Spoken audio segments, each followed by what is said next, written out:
show is sponsored by HiveMind CRM.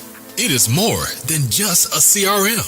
It is a real estate and business mastermind that comes with an all-in-one CRM. You can have unlimited websites and users. You can call, text, RVM, and email all in one user interface. And you can set up custom automations for any type and multiple businesses. 65% of companies start using a CRM system within the first 5 years of business. Once implemented, the HiveMind will save you on marketing, give you more time, and make more money. One of our users had his first $100,000 month using our system in June. We want to see you automate and accelerate your business. Text us at 210-972-1842 for future meetings and, of course, to get our $1 course on how to make more than 6 figures on one land deal. You can schedule your free demo today at HiveMindCRM.io. Hey, welcome to today's episode. We have a special guest, Mr. Eloy Ochoa. This is a special, this is our segment called Meet the Hive. And what is Meet the Hive? Meet the Hive is where we interview our HiveMind clients and we put a spotlight on them for 30 to 45 minutes, give or take. We'll see what the conversation's about. But here's Eloy Ochoa. Hey, guys. I said that right, too, because I'm Hispanic. Yeah. Awesome. So one of the first questions I always ask is, how did you end up in real estate? Because you look like, I think it's the first time I actually spoke to you first time face to face, but you look like you're like 22. No, I'm actually 30. I just turned 30. Yeah, I age very well. The way I started is actually was working a 9 to 5 in finance, and it was it was miserable. And then every time I went to lunch, I bought like a couple of Bigger Pockets books, right? Okay. And I just went because I didn't want people knowing I'm reading about real estate. I work for some reason at lunch. So after I finished my lunch real quick and then get into my car and start reading Bigger Pockets books. And I kept on reading different forms of real estate. And I went on YouTube. I did everything. And then I found land like around 2018. I found land and I kind of got hooked on it because I saw like an Ari Tipster. And that's how I got into it because I saw like, okay, you could buy land way cheaper than anybody else. And most people don't care about their land. At least like if you're inherited, especially like if you're living in a different state. So that really kind of sparked my interest in it. And at first, I wasn't very successful. And then I got a course from some like land guy that sells lots. And then I immediately started getting success after that. And that's how I started getting like building my land business. And then I got a hold of y'all guys.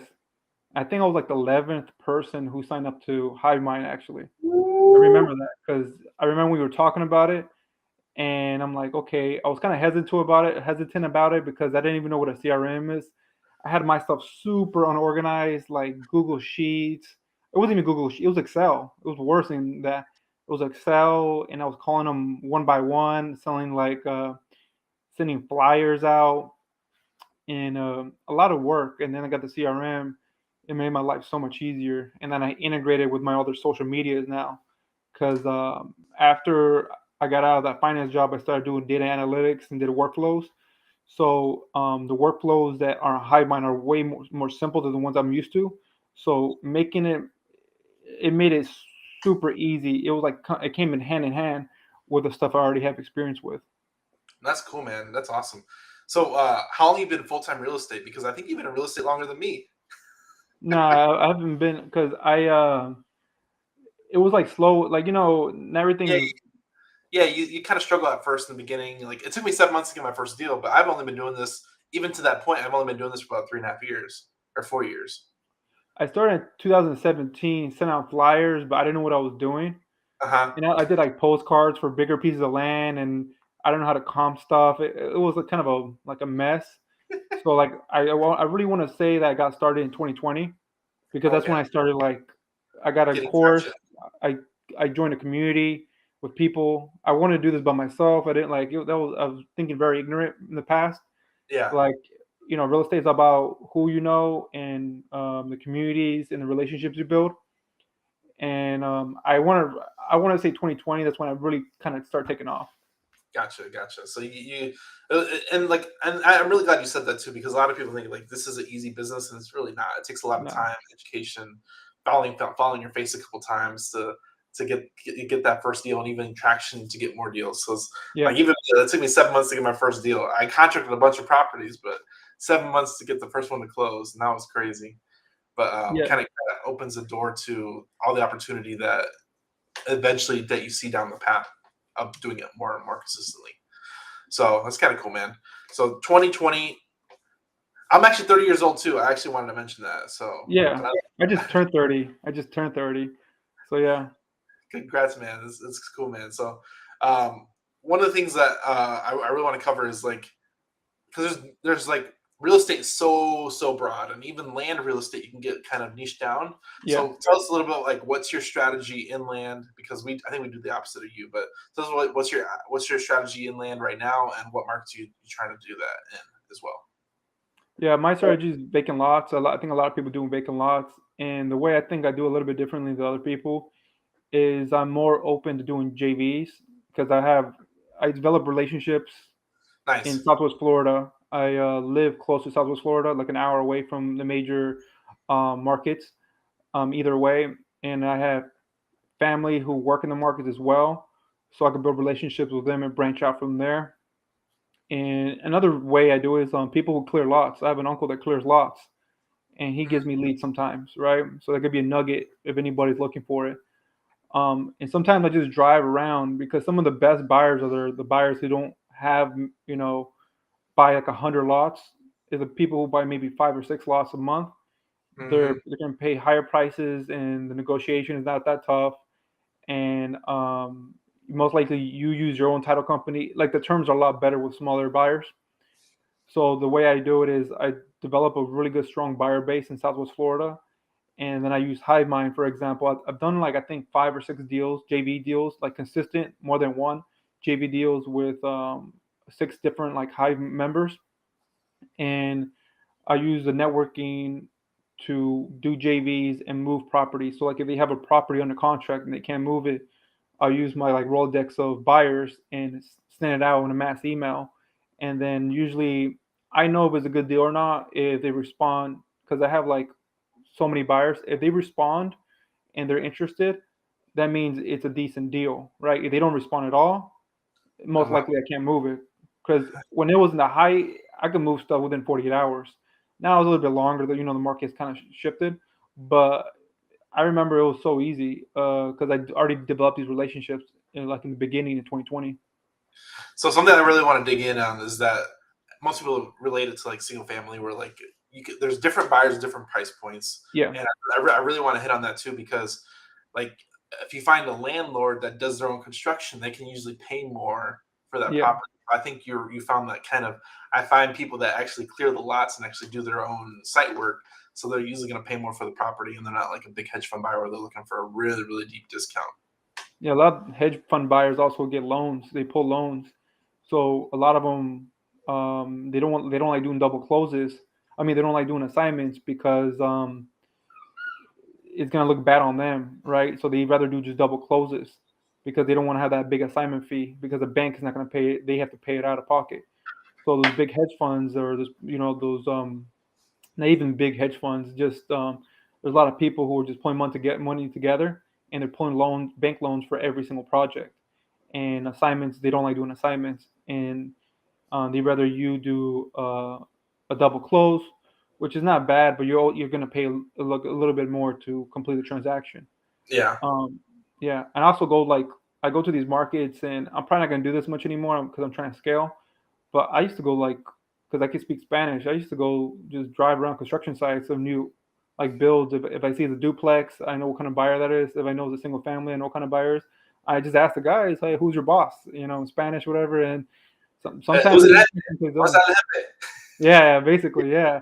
And like I get the number or whatever, and then that's how I used to do it. I don't think I'm gonna do it as much anymore because that's very time consuming because you got to Yep. go around the entire town. But that's when I first started, when I have like a lot more hustle in me.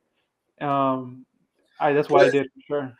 it shows what it takes to get the job done. I Yeah, think that's the point, is that you are willing to go to these buyers directly and like, yeah, who's the boss, if he's even there, waste, kind of put it up front grunt work per se, So I Yeah. commend you, and like a lot of people are willing to do the work. They're not willing to do the work, so it shows that you got something different than you. One thing I want to ask is like, do you sell? Are your buyers mostly Hispanic buyers and your sellers mostly Hispanic buyers, or you get a combination of both? Or you see like which way do More, you? it's been more now Hispanic because the other buyers I sold to everybody, but I think it's more and more Hispanic now, especially the market's downturning because the only ones who are still wanting to build here are the people who want to build to keep instead of sell. And Southwest Florida is growing pretty quickly, and a lot of them are coming from Miami. A lot of buyers are coming from Miami.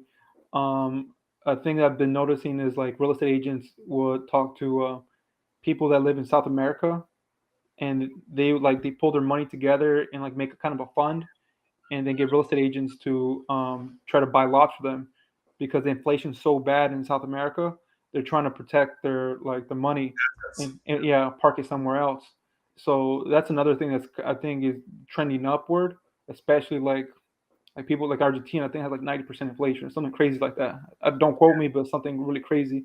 Yeah. So that's been happening more, and some of the builders who are Hispanic builders, they're getting connection with these people too. So before they used to build for their own and sell, but I mean build for their own and keep and generate income, or just flip like a single family. But now I think they're selling it to these funds. That's it's kind of cool how the community like works its way out in some way. And like one thing I like about the Hispanic community is they're really always trying to help each other out in multiple different ways. Like if they got a skill, if they got assets, they're usually trying to combine those just to make something happen. It's a real American dream for some people, to actually own Yeah, property and build property. I talk to people who don't even speak English, and they do like hundreds of projects throughout the state. Or they can speak English, but it's not very good. There's people coming from all over like I got a guy who lives in Israel, and he's a buyer. I have to always message him like at 8 o'clock in the morning so he can get the message in the afternoon. So it's like that. It's like more and more people are getting into buying lots, and but not just buying lots, but buying land in general in Florida to either build it, keep it and then flip it later, or just to like park their money. And because it's a very low entry to barrier, and there's not much taxes, and then it usually appreciates more than like quicker than a house. If you like do if you start building if you buy a like back in the day Lehigh Acres a vacant lot before the pandemic, probably cost like 3 grand. Now it's depending on the area, 10 to 20 grand, right? So you could really make a decent profit, and if you just park your money there, that's another thing too. I like Florida because there is so many lots. Like the density, and the one thing Florida did that um, it's kind of cool is they already cut them up small. Everything is already cut up small into small lots. So there's huge amounts of opportunity with like Florida info lots, like tons of it, because there's so much inventory in general, and it's not all built out yet. So, um, is there a positive or negative effect from that of being too many lots? I think it's a negative effect in the like in Texas or in Arizona. You go buy like a 40-acre lot and then cut it up and then sell it piece by piece, and you can make pretty good money off the pieces. Over here, it's the opposite, but in on the reverse side, it's really good because then you can get it. Um, the arbitrage is like there's more volume of arbitrage, right? If you can pick up a whole bunch of small lots, you can flip them, but I think you still make more money if you buy a big lot and then cut it up, right? It also depends what county in Florida you're at too, because you could buy some big lots like in Texas and break them up, but some of them are like agricultural. So when you break them up, you can only break them up like in some counties like 5-acre pieces, and you can only build one home there. So it's a little bit different. I think there's pluses and minuses. The plus is, if you're starting out, this is a great area to start out, um, because if you get a deal in a decent area, it doesn't have like in Southwest Florida, you have to worry about endangered species and wetlands. But if you get a decent lot, you could move it pretty quickly. So I really want to bring this up, endangered species. So we never deal with that much stuff in Yeah, Texas. But what's the endangered species? So I know it's like the turtles, there's the birds. yeah. What's that? In Florida. There's a lot. There's like for example, I had like 3 lots under contract, and one of them, the best one I got like deal wise, I was getting like $12,000 under market value. I did an endangered species study on it, and it didn't have any endangered species, but the thing it did have was a type of plant that only grows in wetland, and the property wasn't in wetland, but there's a species of plant that was in wetland, and then if you want to do any projects there, you're gonna have to pay like something to for the city or the county to basically mitigate that, like basically remove them and put them somewhere else. And the endangered species that are there are like gopher turtles, Boeing owls, blue jays, and they can be very expensive because if you do any kind of like disturb them, it's a felony. And if you want to remove them, you have to remove them per turtle or per owl, and that could cost $1,000. Like so, over here, you have to do like endangered species reports more now than ever, and also fill. There's another thing because it's so low lying. Another factor you have to put in is how low the lot is compared to the road. If it's very low, a lot of people wouldn't want to touch it because then they have to clear it. It costs a lot of money, and then they have to put up like 2 loads to make it good enough so it doesn't when it rains or floods it doesn't get flooded. There's a lot of other things. There's a lot of variables you have to put into consideration. How much is a species study as far as endangered species study you get done? It's not that expensive. It's like 250 to 350, like 250 to 500 depending on the company you use. Okay, and there it's like a normal thing out there to get that done. So there's probably a lot of Usually the buyers would get it done. The okay. buyers usually get it done. Yeah. So they'll get it done in title as part of like the Well, they'll do it. They'll do it during like the inspection period. If you have like a 15, 30, whatever inspection period you give, they'll usually do it in that period, and then they'll let you know right away. And sometimes if the buyer's cool enough, they'll give you a copy of the endangered species report so you can send to the seller to let them know that like okay we can't buy it because it has this that and the third. If I so was in negotiating tool. Well, I wouldn't even want to buy it because they're not going to buy it. Like, because then it's just a headache, and there's so many different lots. They just go move on to the next one. That's the Yeah. cost of doing business for them, I guess. Because if they're getting it, $5,000 under market value, 350, that risk of 350 is nothing to them because Gotcha. it's better than paying a couple $1,000s per turtle to remove them, and then you still have to clear it. You still have to do all that stuff. So that's yeah. So Florida's its own. It has its good side and bad side, but you gotta It's weigh the like risk. Arizona. You have to make sure you have like water or something. Like every place, we don't have to worry about elevation. In some states you have to worry about elevation.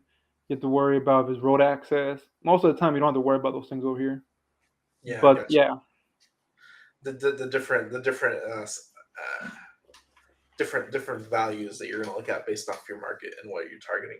There's a lot of cool stuff like that. I didn't know about the turtle. I knew about the turtles, but I didn't know that you have to pay per turtle. That's yeah, ridiculous. pay per turtle. Yeah, it could be very expensive. That's Very crazy. expensive. Yeah, So it makes sense just to let it go and move on to the next one for 100% because mess with the turtles. yeah, it could be. You get in big trouble if you mess with a gopher turtles or the Boeing owls. Big trouble. But yeah, That's then crazy. Felony offense. I didn't know that either. I believe it's a felony. Like, don't quote me, but I believe it's a felony. I'm pretty sure it is. Because you're damaging their habitat and they're like endangered. Yeah. So one thing that's cool is I don't know if you know this, but I actually did my first deal in Florida. I lived in Georgia at the time, Yeah. and I did a lot virtually in Florida. Never Where? saw it to this day. It was south of Jacksonville. I forget the little pocket town. It was like 30 minutes south of Jacksonville. I don't know what city that St. is. Augustine? No, it was past St. Augustine. I'm not really familiar. St. John's? It's probably in that area, right? Yeah, it was right around that area. Yeah. Because yeah, I think it was by St. Augustine. Now you mention it, but Yeah, it was a lot. They're and this has happened a lot too because my seller when I got my first deal was they were getting fined for the city for dumping. Yeah. So people dump on lots, random lots that are vacant, they just dump trash on them.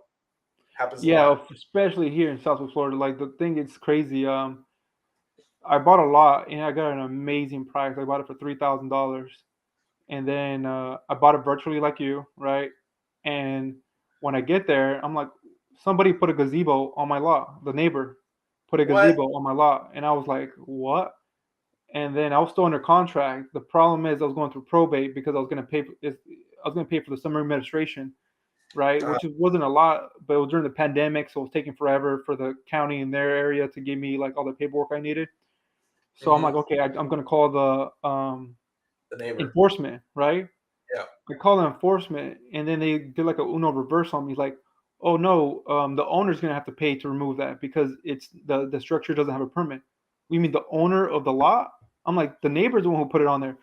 And they're like, then they started had like no recourse. Like, okay, we'll just find both of y'all guys, and then we had the 30 days to remove it. So I Oh no. went, drove all the way to there, asked the neighbor, can you have to remove this because you're gonna get fined. I don't know how many hundreds of dollars a day per day if you don't remove it, and we're gonna get fined too. So he removed it, and then the crazy thing is, it took me a while to sell it. I sold it for $20,000 to that same neighbor. So because I was gonna sell it to somebody else, and they backed out. So he removed the gazebo, and then he eventually bought it, and then he put the gazebo back. That's funny, man. That's Yeah, that's that's an amazing story. That's an amazing story that you called the code enforcement to get rid of code this guy. enforcement and Yeah, they threatened you both. they threw in us both because technically it was on the property and it wasn't. There was no permits for the property, so they had to remove it within 30 days. So I'll start freaking out. I'm like, I just got a deal, and I'm gonna, you know, Lose it. I'm gonna Lose no, I'm gonna lose the deal, and make this guy pay like hundreds of dollars a day. And he doesn't even know about it. He doesn't even know the property's not even his yet. It's under his mom's name who passed away. Oh Um, man. yeah, it was a headache, but I got it resolved. It took me like 9 months to get the probate, get rid of the gazebo, but I made like 20,000 off that one. I got it for like three. So for everybody listening to this, we are problem solvers, and I think that Yeah, story culminates the whole problem solver and the lengths we're willing to go to problem solve. Because you went through a probate, a gazebo, ended up selling to the neighbor, buyer fell out. I sold to the neighbor who removed the gazebo.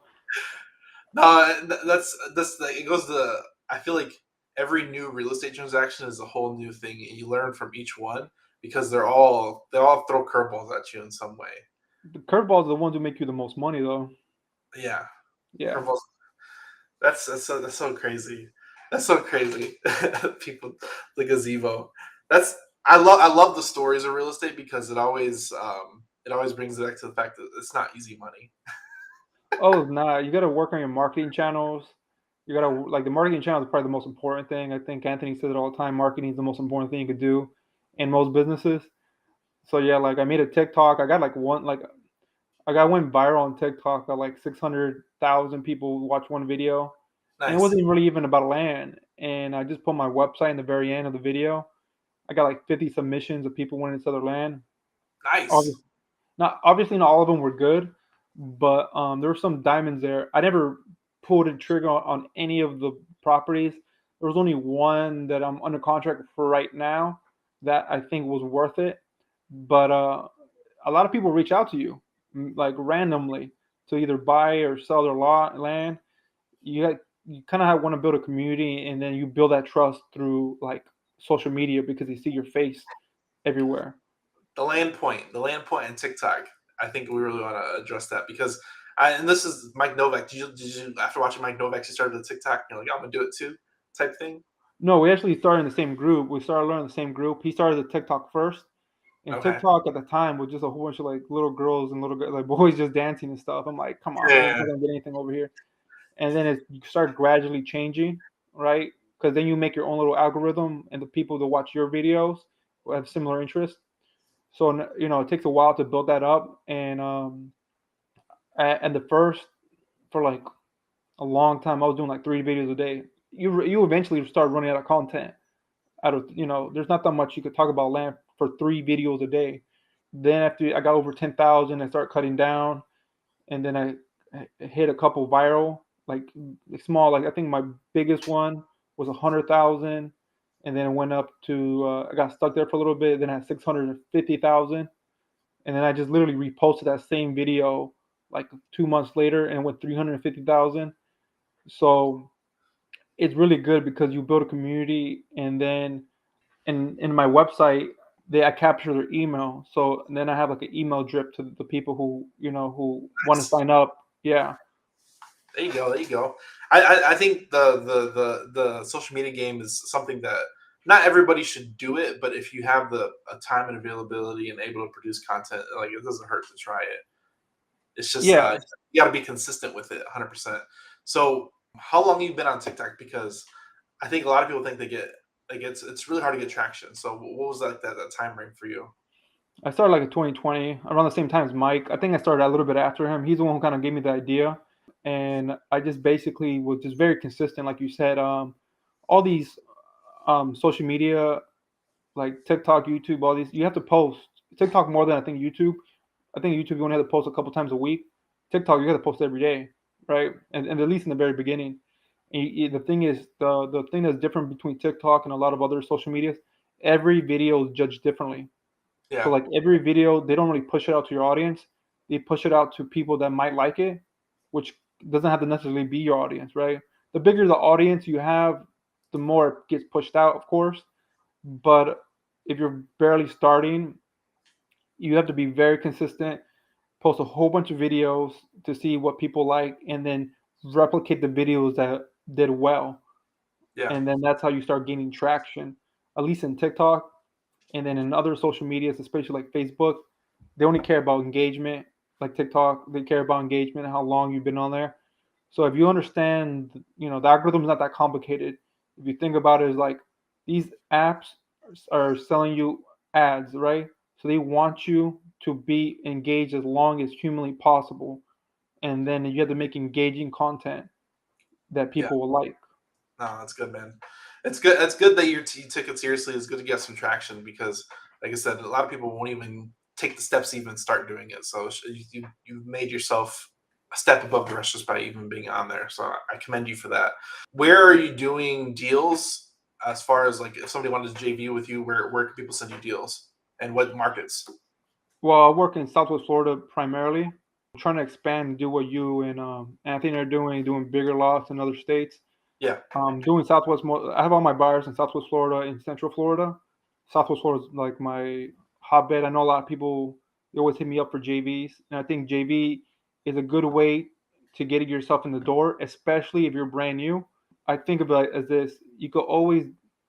I think the analogy goes like this: you could get either a piece of a watermelon, a whole water. A piece of watermelon, or do you want a full grape? So like if you're brand new, you probably want a piece of a watermelon because you get more experience. The money's not might be the full amount, but especially if you're brand new, I think the experience makes a huge difference because you go from beginning to end of a deal. You learn the title company, how they operate. You know how to keep in contact with the wholesaler.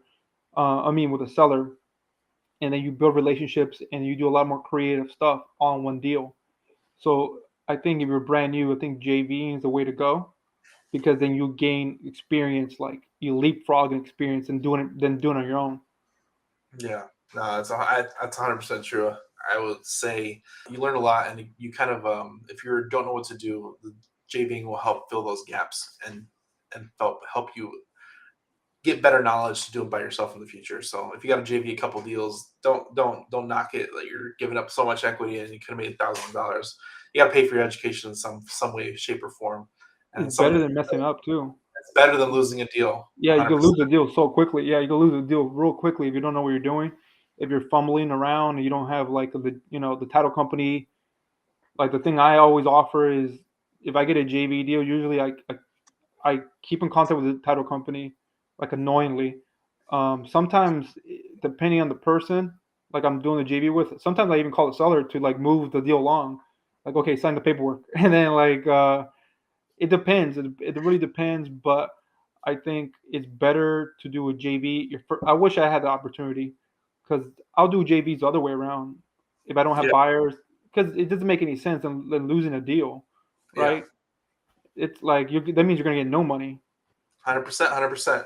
So one thing I really want to touch on is you recently did a podcast with RE Tipster, Seth Williams, about a transaction. Can you kind of brush over that just so they can go Yeah, check out the episode? yeah. It was funny because I'll give you like try to give you like a quick version of it.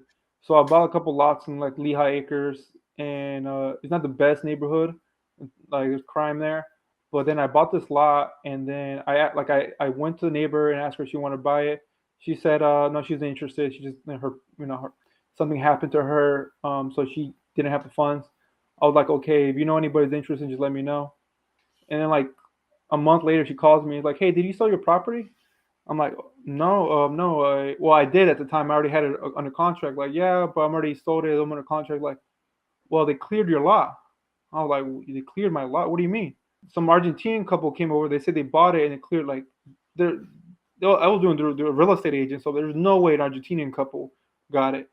So I went because I'm only an hour away. I drove and looked at the lot. Yep, it was cleared. Somebody cleared it, and I was like freaking out. And then I'm like, did you get their information? Did you get their like, nope, they didn't. And then like a week later, some guy who's experienced real estate investor, he hit me up and said, hey, it was hard to get your phone number, but this I thought was fishy, so I found your number, but I think this guy's trying to sell your lot. I'm like, who? And then they gave me his number, and yeah, it was right. Some guy was trying to sell me his lot. And then, long story short, it was a group of people, right? Like a collective or whatever, and they like made the title company website look better than most title companies' website.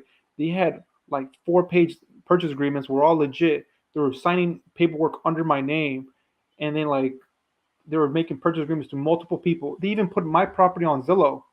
They put my property on Zillow. They put it on for sellbyowner.com. I was freaking out because they were signing under my name. And then I got all their information. I like it took me for a while, but I got their IP address, their bank account. I got all their information. And then I sent it to the Florida Department of Law Enforcement. That's like one step below the FBI and one step like above like local police. And they got the case. It took them a year, but they finally caught him. But the entire like the sting, the group, they I think did it for $500,000 with these little vacant lots, like $3,000, $4,000 a piece, because they were selling to multiple people. That's It was crazy. crazy. That's crazy. So Yeah.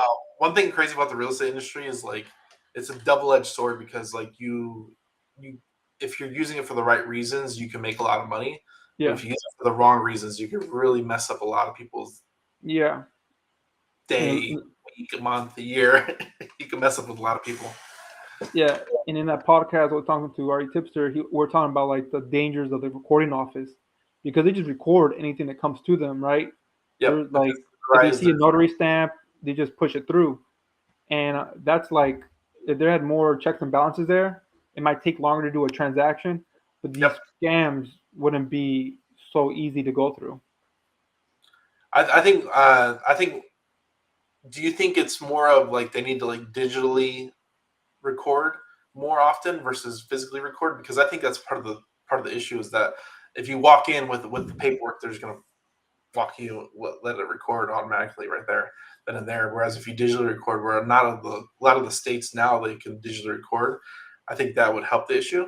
I don't know. People are No, gonna I don't necessarily think that because over here in Southwest Florida, they have a really robust, like maybe in like rural counties like in Texas, they probably still do paper and like very analog. But over here, they have a very robust online system. I think as a recording offices have to like because they just record everything. If it looks everything was right, they do it. I think you have to do something with the notaries, maybe like a digital tag for each notary. I think that's like the way you could do it. The way I think they could fix it is having a better system for the notaries throughout the yeah. country. Make it like you know how the FBI had after all those things in the 70s, they had a more robust system that you could check everything online a lot quicker. I'm pretty sure that the notaries probably have that, but Mm. because now they're doing online notaries, and I think that's making the situation worse, especially with these scammers. Now, because I've even bought about two properties recently, and now the county sends everybody who owns property this like flyer of like, okay, this is how you could check if there's any transfer of title on your property. So you get notification alerts now. The county set it up, but this is a Okay. bigger county. So these smaller counties, I'm pretty sure they could be rampant of fraud. Oh wow. So it's almost like your Social Security number. You can set up a fraud alert that if somebody transfers out your information, You get a your yeah, you get a fraud alert. I think the counties could do. They do that. That'll be amazing because sometimes another thing that happens is they'll maybe title companies, not necessarily title companies, but a lot of people who do self closing, they get the legal description wrong mm-hmm. and put it for another like property, and now it puts cloud on the title, and you have to Mm. do this a lot of work to remove it, or they could just sign off.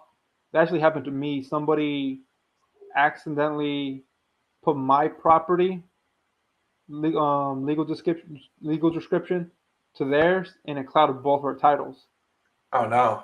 And Ah. then I had to sign off on their paperwork because like legally I'm the first one on the thing, so I have like first right, even though they actually bought it. So it was a pretty bad situation with those guys, but I signed off and gave it to them. But Legal descriptions are important for everybody they're listening. more important than the actual address. That's They're more important than actual. The legal description is actually more important than the address on the deed because they that's go crazy. off legal description. They don't go off address. Yeah, because most, especially in Florida, they don't even have addresses. Yeah, most yeah. Well, depends. Some counties have an address for the lots, but a lot of them don't. So they go by the legal description. 100%, 100%. Yeah, So, man, so it's towards the end of the show. I can answer this question, but what is a quote that is yours or somebody else's that you resonate with? that one about the grapefruit and I mean not grapefruit from the grape and the watermelon.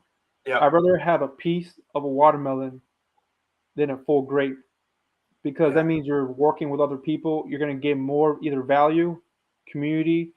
Like when I try to do stuff on my own, it's an uphill battle, right?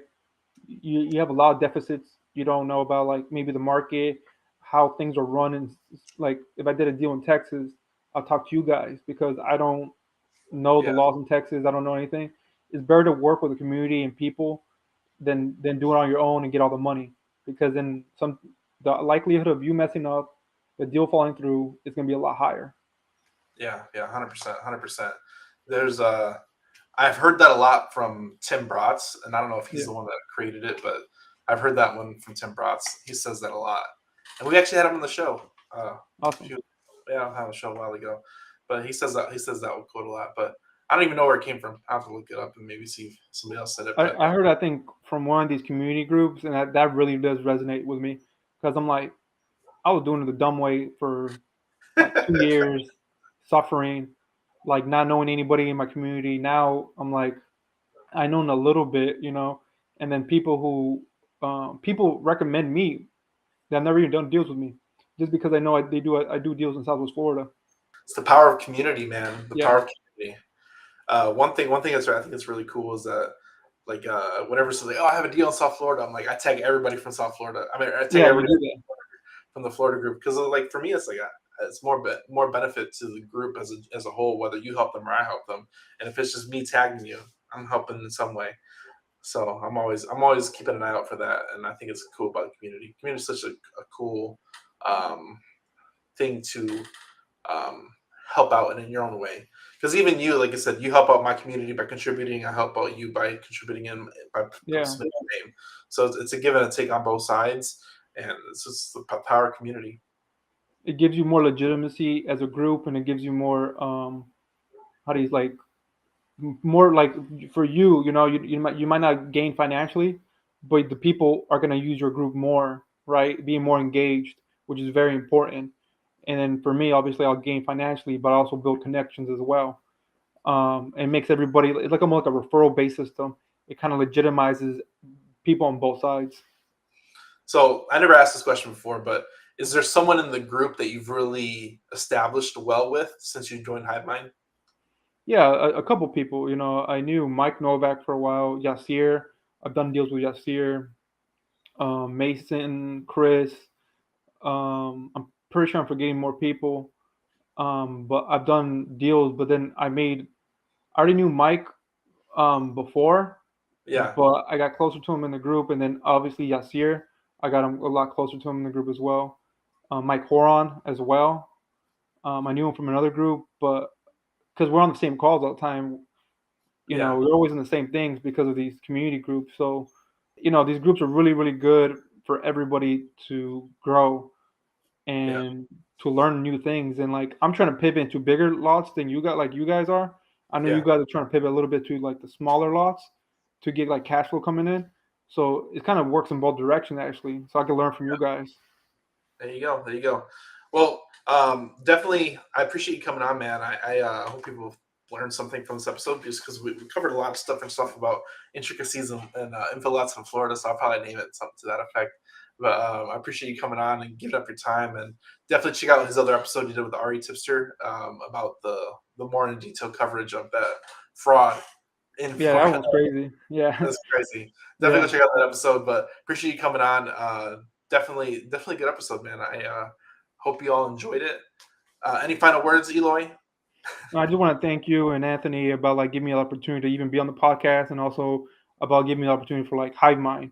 Because if I wasn't for Hive Mind, I'll be for sure a lot poorer than before. Because I did so many JV deals with people on from Hive Mind that I don't think I would have done, and I kind of opened up more because of the community. Because when you're talking all the time to these people, like back when the clubhouse thing was very active, you build trust, and I for sure would have been poor before. Like I mean, like Hive Mind was one of the reasons of my upswing. Well, I appreciate you saying that, man. That's one of our goals is that we want to make the people around us richer. So I'm glad we Yeah, contribute in some way, even like if yeah, even if it's just a little bit. I'm happy about that. So I'm glad you said that. That's dope. yeah, for sure, yeah. The show is sponsored by The List Guys. Do you need more leads in your local or virtual market? 1 in 10 small businesses don't invest in any kind of marketing. The List Guys have over 35 plus list types to choose from, and you can mix and match any list or criteria. We also use the skip trace list and provide up to 7 numbers and email addresses. Every list you purchase will be scrubbed against previous purchases. The List Guys are here to save you time. Contact the List Guys today at www.onelistguys.com. That's www.1listguys.com. Thanks for joining us on this episode. If you enjoyed listening to this episode, check us out on all platforms. Go like, subscribe, go JV with Eloy here. Go find a deal for him and help make some money together here in the group. We appreciate everybody who contributes. It's not really about us. It's about the group and how we contribute. So every little small decision helps out. It's better in general. Thanks for coming out. We'll see you on the next episode.